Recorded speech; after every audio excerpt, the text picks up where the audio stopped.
wọ́n ní tíìmù kan bẹ́ẹ̀ tó wá jẹ́ Brighton. Brighton ni wọ́n ń pè ọmọlẹ́rọ̀kọ̀ṣọ́. wọ́n ní tíìmù kan bẹ́ẹ̀ tó wá jẹ́ Brighton. Brighton ni àwọn èèyàn mọ̀. tíìmù yìí tún nà Gunners wọ́n tún ti lọlé. wọ́n tún ti lọlé o. tíìmù yìí tún nà Gunners wọ́n tún ti lọlé. wọ́n tún ti lọlé o. wọ́n tún ti lọlé. tíìmù yẹn tó jẹ́ Gunners wọ́n tún ti lọlé. òrírú ẹ̀ rí. wọ́n tún ti lọlé o. tíìmù yẹn tó jẹ́ Gunners wọ́n tún ti lọlé.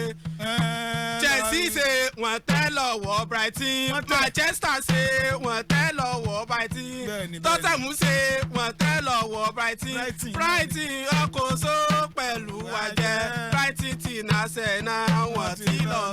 Brighton ti nà sẹ́nà wọ́n ti lọ sí. Brighton ti nà sẹ́nà wọ́n ti lọ. Manchester ṣe wọ́n tẹ́ lọ́wọ́ Brighton. Tottenham ṣe wọ́n tẹ́ lọ́wọ́ Brighton. ikọ̀ Chelsea ṣe wọ́n jí àlọ́wọ́ wọn. Brighton ọkọ̀ só pẹ̀lú wájẹ́. Brighton náà Arsenal wọ́n tún lọ sí. ó tó bàbá ló tó nílùú àṣìṣe àìlótó nílùú àgàbòkò. ẹ̀yin kọ́ ọmọ ànábì Ádámọ̀. àwa rèé.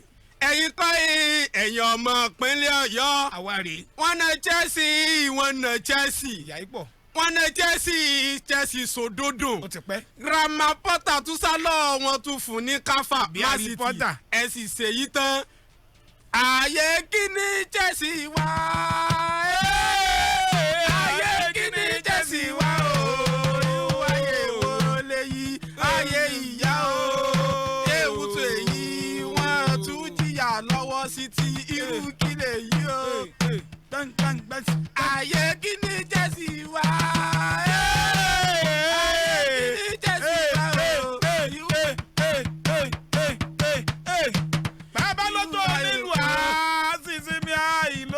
àìtó onílùú àjẹgbátí. ayé ẹ̀ máa sọ yí pé Brighton lọ́wọ́ ń bẹ. Brighton lọ́wọ́ ń bẹ.